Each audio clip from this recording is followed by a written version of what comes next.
¿Qué tal, queridos amigos?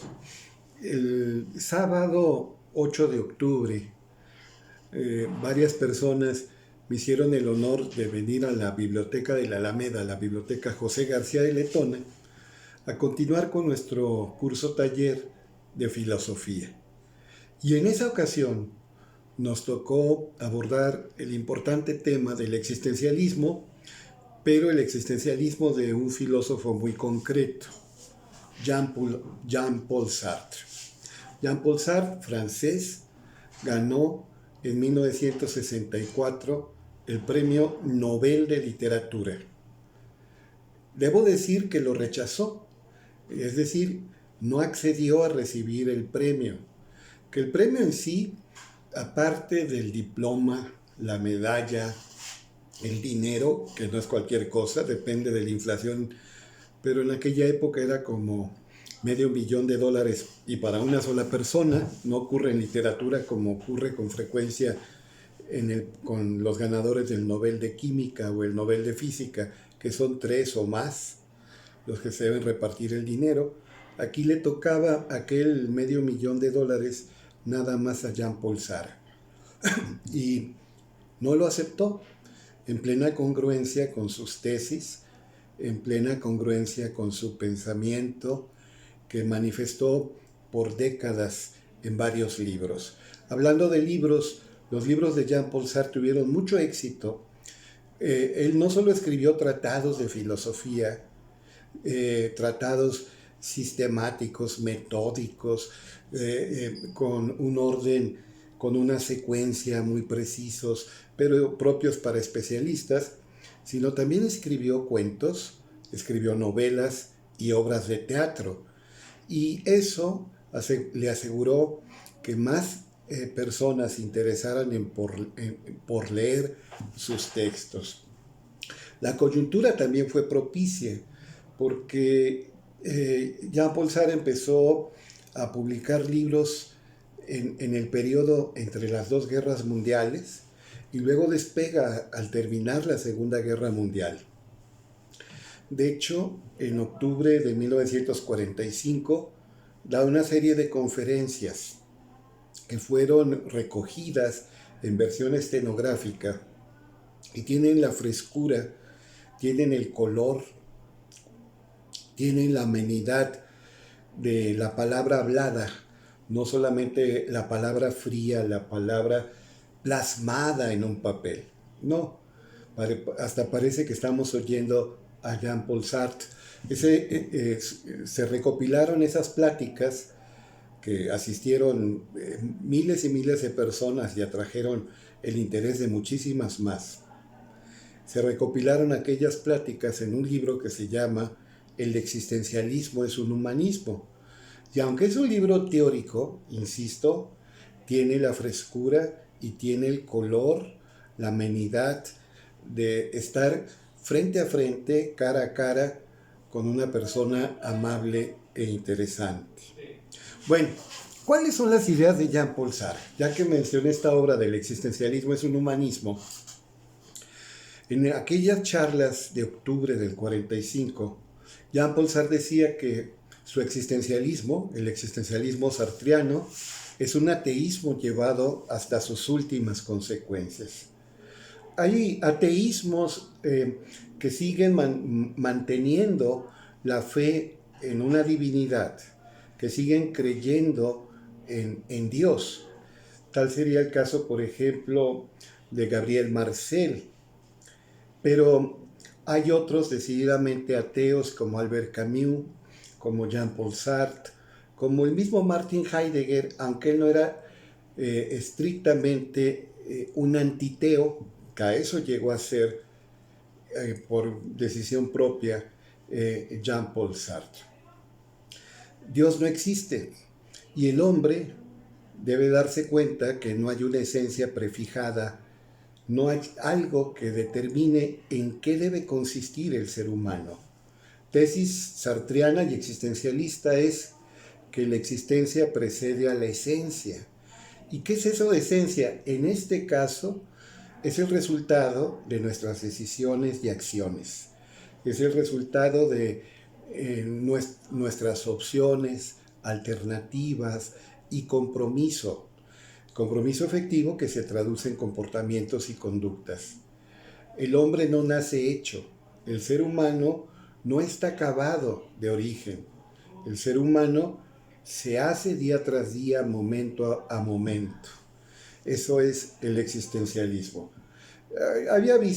Habíamos visto en otra ocasión, en la biblioteca y en alguna de estas charlas grabadas, que el gran precursor del existencialismo fue el filósofo danés y decimonónico Søren Kierkegaard. Kierkegaard decía que la filosofía académica, por ejemplo la filosofía de Hegel, que se enseñaba tanto en las universidades europeas, era una filosofía impresionante, elegante, pero que poco o nada tenía que ver con la vida concreta de los seres humanos. Necesitamos no un edificio majestuoso, no un castillo real, no un palacio imperial, sino un domicilio en que pueda vivir la mujer y el hombre común de la época, que tiene sueños, que tiene temores, que tiene anhelos, que tiene cuitas, que tiene problemas, que tiene proyectos, que se enfrenta a mil adversidades y que finalmente muere, pero que la calidad de su vida, afectada por un montón de circunstancias y factores, es responsabilidad suya. Llega Jean-Paul Sartre en el siglo XX y después de 2 guerras mundiales, pues su pensamiento encuentra una acogida muy favorable por gente desencantada de la moral fracasada de las iglesias cristianas, de los valores caducos de la sociedad burguesa, de las limitaciones de las democracias de la época, bastante escépticas todas estas personas respecto a las jerarquías de valores, a las escalas axiológicas que se habían repetido prácticamente intocadas a lo largo de un sinfín de generaciones.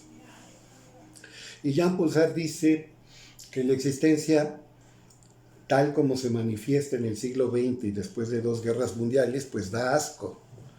Y un sentimiento plenamente justificado ante esa vida tan limitada, tan reducida por el odio, la contienda, el recelo, el miedo, la agresión, pues es la náusea.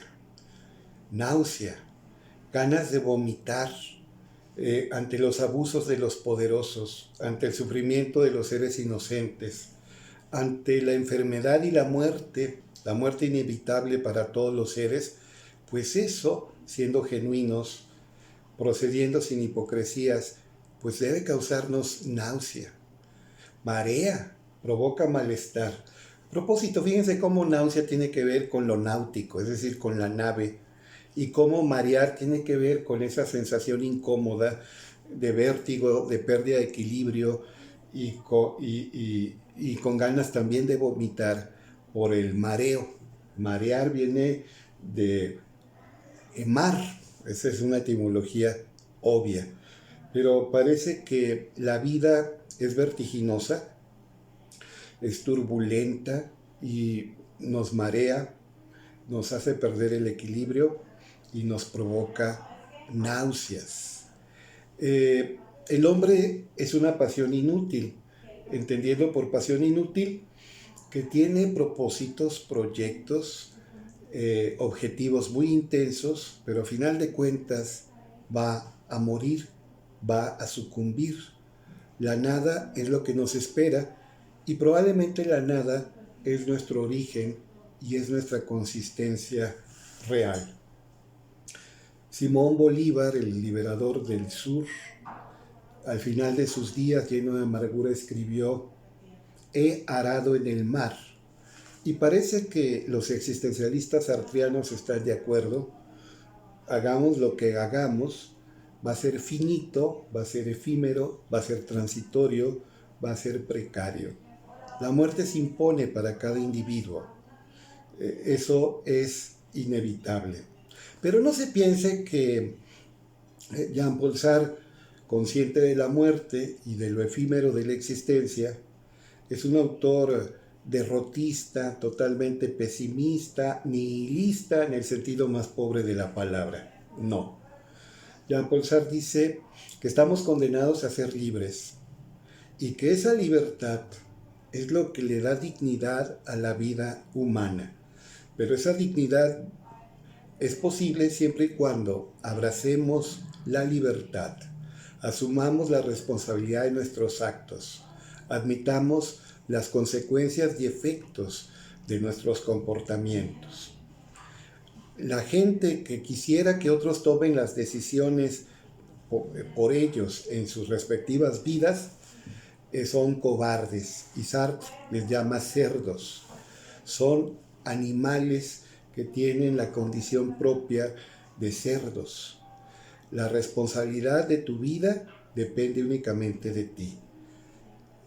Por supuesto, insisto, factores de todo tipo, circunstancias diversas, afectan tu vida, pero la calidad de tu vida, a final de cuentas, depende de ti.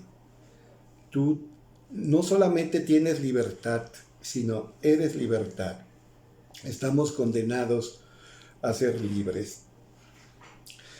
Se puede disminuir nuestra libertad física, por ejemplo. Nos encierran en una celda. Todavía más nos ponen una camisa de fuerza o nos encadenan. Claro que disminuye considerablemente nuestra libertad de movimiento corporal, nuestra libertad física. Pero mientras seamos conscientes y nuestro cerebro siga funcionando, aún en ese tipo de circunstancias conservamos la libertad esencial, una palabra que no le gusta a Jean-Paul Sartre. La libertad primordial, cardinal, toral de cualquier ser humano. La capacidad, por ejemplo, para decir sí o para decir no. Octavio Paz en alguna ocasión le preguntaron que cuál era su filosofía de la libertad y como respuesta él escribió que la libertad no es una filosofía, ni siquiera es una idea. Es aquello que se manifiesta en la posibilidad maravillosa de pronunciar con todo nuestro ser uno de dos monosílabos sagrados. El monosílabo sagrado sí o el monosílabo sagrado no. Eso es lo que dijo Octavio Paz. Y eso sí está en consonancia con el pensamiento sartreano. A propósito, cuando muere Jean-Paul Sartre en 1980, el mismo año que murió Jean Piaget, el suizo Jean Piaget, y el alemán Erich Fromm, para mí los tres pensadores son fundamentales en mi formación, muy distintos entre sí, pero a los tres los valoro y los leo con frecuencia. Jean Piaget, epistemólogo, psicólogo, educador, lógico, zoólogo, etólogo, malacólogo. Erich Fromm, psicoanalista, humanista, teórico de las ciencias sociales también, y por supuesto el gran filósofo, activista político y gran literato Jean-Paul Sartre. Cuando muere Sartre, Televisa le pide a Octavio Paz que haga un programa especial, era muy breve, unos minutos nada más, hablando de la importancia de Jean-Paul Sartre, y recuerdo que Octavio Paz, sincero, dijo, siendo muy joven, tuve la oportunidad de conversar con él, por supuesto me impresionó, para mí fue un honor. Él era entonces, Octavio Paz, poco conocido fuera de México, y ya Jean-Paul Sartre era eminente en el mundo entero, pero por lo mismo quizá, y porque leyó sus libros y vio el quilataje intelectual, Octavio Paz admiraba mucho a Jean-Paul Sartre. Les digo, tiene calidad estética, la pluma, la actividad escriturística de Jean-Paul Sartre. Por algo ganó en el 64 el Premio Nobel de Literatura. No hay escalas axiológicas universales y objetivas. El valor depende del proyecto y del compromiso de cada quien, según Jean-Paul Sartre, y a final de cuentas, el fundamento de los valores es la libertad de cada quien. Dios no existe y no puede existir. A nivel ontológico sería una contradicción, pues sería la síntesis entre el ser en sí y el ser para sí. El ser en sí es inconsciente, es inerte, es objetivo, es sólido. El ser para sí es consciente, es libre, está abierto, tiene dinamismos muy propios y no puede coincidir el ser en sí propio de las cosas y objetos inanimados y de animales inferiores con el ser para sí, cuyo representante, por lo menos en este planeta, por antonomasia, es el ser humano. Si Dios existiera, un atributo de su perfección es la omnisciencia. ¿Qué es esto? Dios lo sabe todo y no como una conjetura. Dios lo sabía todo, no como una conjetura, no como una suposición, no como un cálculo de probabilidades, sino con absoluta certeza, con total seguridad, con pasmosa exactitud. Y si lo sabe todo, con absoluta certeza, exactitud, rigor, certeza, es que las cosas tienen que ser forzosamente de esa manera. Por ejemplo, si él sabe lo que usted o usted va a hacer dentro de una semana a las 6 de la tarde, con tantos minutos, lo sabe con absoluta certeza. Y si lo sabe con absoluta certeza es que tiene que ocurrir forzosamente así. Lo que sabemos es que el ser humano es libre, está condenado a ser libre. Y si admitimos la libertad del ser humano, una libertad no absoluta, pero indiscutiblemente existente, esa libertad automáticamente niega toda posibilidad de existencia al ser divino, a Dios. O admitimos una cosa o admitimos la otra. No hay prueba de que Dios exista si hay prueba de que el hombre puede tomar decisiones, de que el hombre opta, elige, escoge. Aún con circunstancias en contra, aún con factores adversos, no hay una mujer, no hay un hombre, no hay un ser humano que pueda dejar de escoger por completo. Incluso la decisión de no decidir, la elección de no elegir, el hecho de escoger, no escoger, eso es una prueba de libertad. Insisto, Jean-Paul Sartre le llama cerdos a los que prefieren que otros escojan por ellos. Entonces, si Dios existiera, conocería nuestro futuro de una manera total, absoluta, precisa, perfecta, exacta. Si lo conociera, es que forzosamente tendría que ocurrir eso. Y si algo tiene que ocurrir forzosamente, entra en contradicción con la libertad, con el libre albedrío de cada ser humano. O admitimos una cosa o admitimos otra. ¿Se acuerdan de aquel, que es una aporía, de hecho, el falso dilema?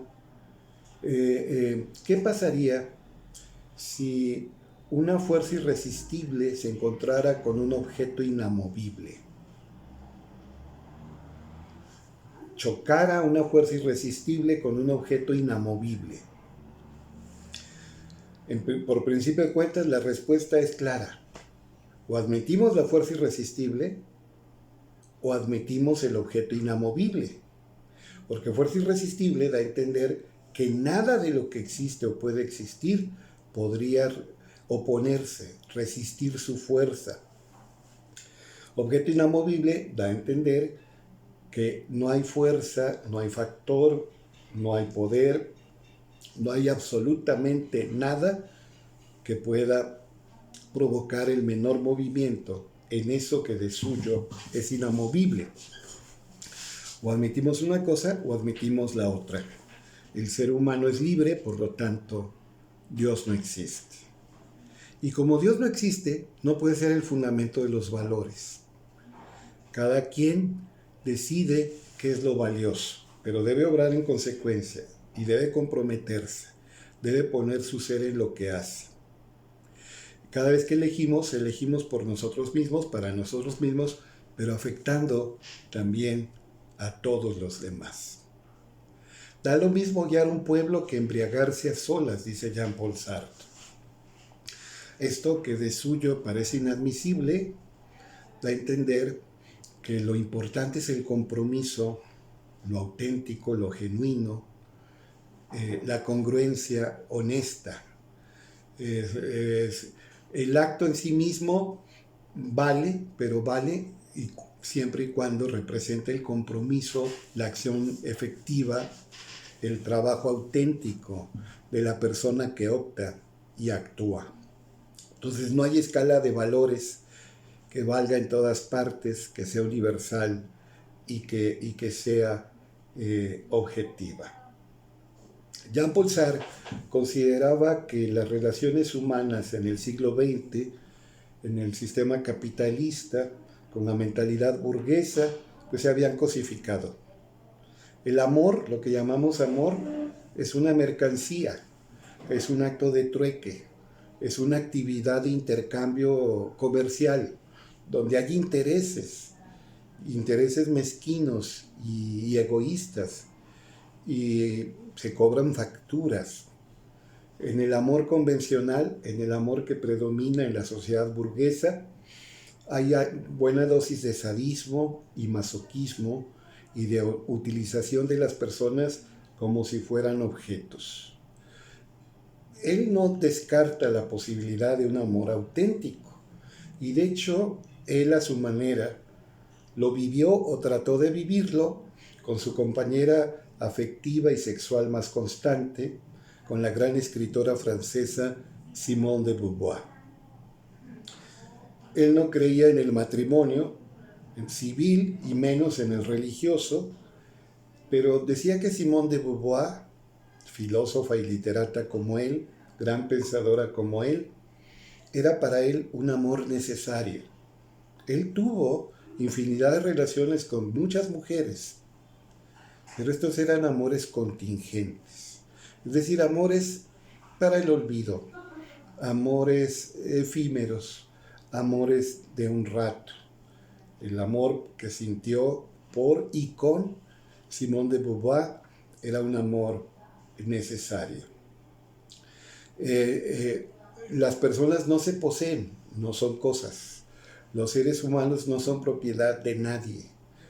El dinamismo, el libre albedrío, la libertad, los propósitos, los objetivos, las intenciones, hacen ridículo que pretendamos acumular, atesorar, volver patrimonio, convertir en objeto a una persona. Jean-Paul Sartre, en una obra de teatro memorable que se llama Puerta Cerrada, en voz de uno de sus personajes, dice: el infierno son los otros. Y sí, ciertamente para el ser humano la convivencia es difícil, hay roces, hay dificultades, hay conflictos, hay rivalidades, y hasta la persona más querida, por momentos, por ratos, se puede volver detestable. Si usted lleva mucha prisa y se encuentra mucha gente en el camino, hay mucho tráfico, por ejemplo, pues las otras personas son detestables. Si usted trae un dolor de muelas fortísimo y va con el dentista y antes que usted deben atender a otras personas que están en la sala de espera, esas personas para usted son tan detestables que equivalen al infierno. Por eso el infierno son los otros. Usted pretende a una mujer o a un hombre que le parece atractivo, atractiva, pero hay otros pretendientes, pero los otros pretendientes a usted le parecen detestables. La rivalidad, el celo, la envidia, el conflicto hacen que la convivencia humana sea constantemente muy difícil. Por eso el infierno son los otros. Debo decir que Jean-Paul Sartre leyó a Karl Marx y le gustó la lucha por una sociedad más justa, una sociedad que no se basara en la explotación del hombre por el hombre.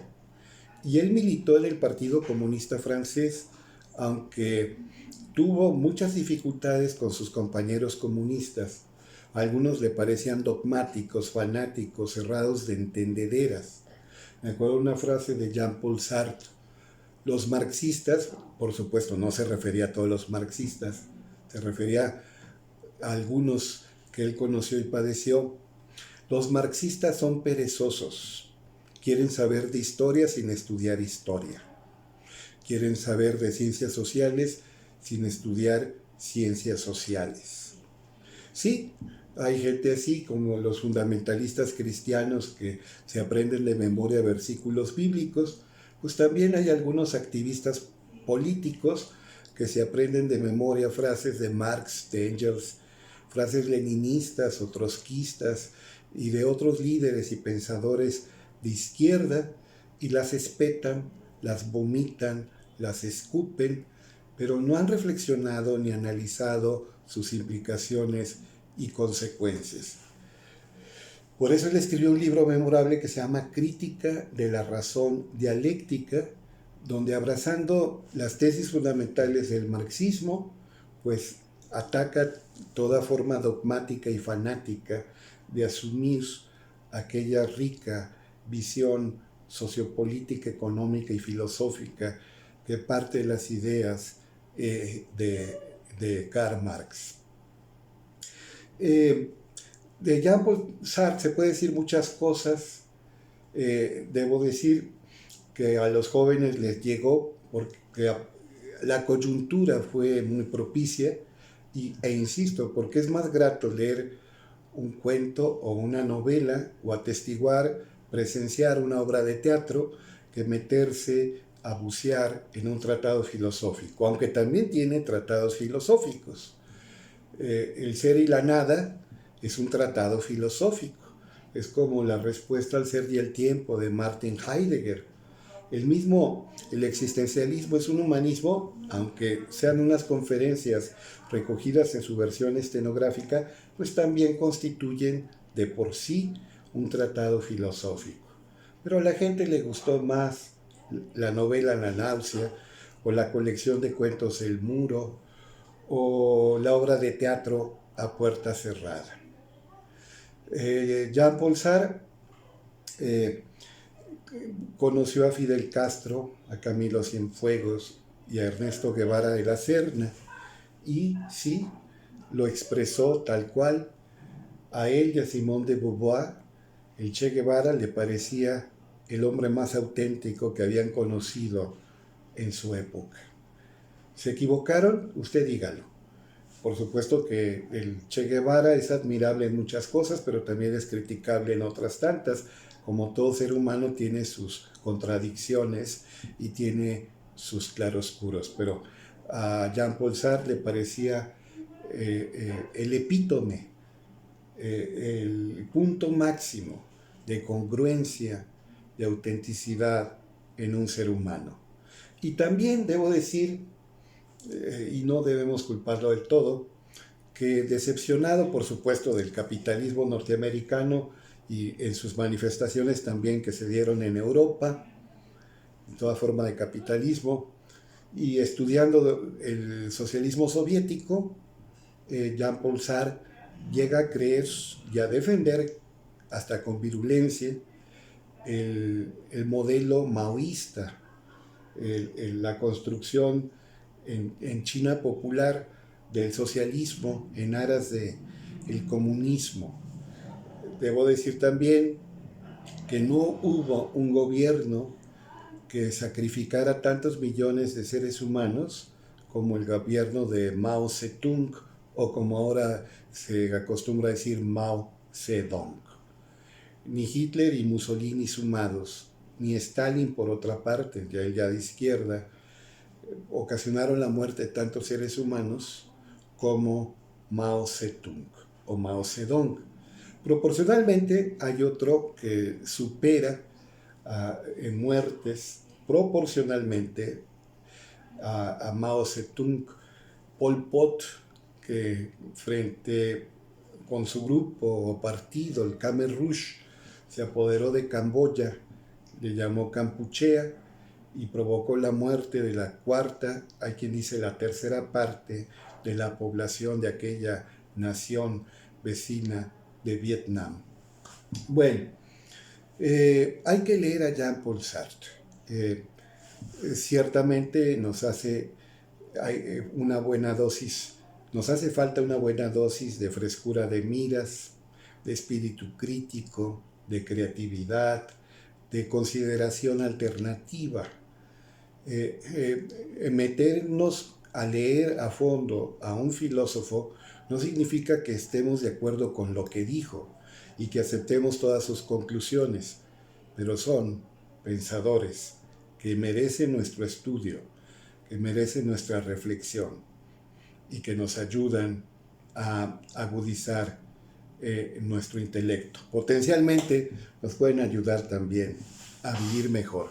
Bueno, procuro que en media hora resumir lo que vemos aquí en la biblioteca en hora y media. Los esperamos este sábado. Acuérdense, todos los sábados de 11 a 12 y media hay curso, taller de filosofía en la biblioteca de la Alameda. Los esperamos.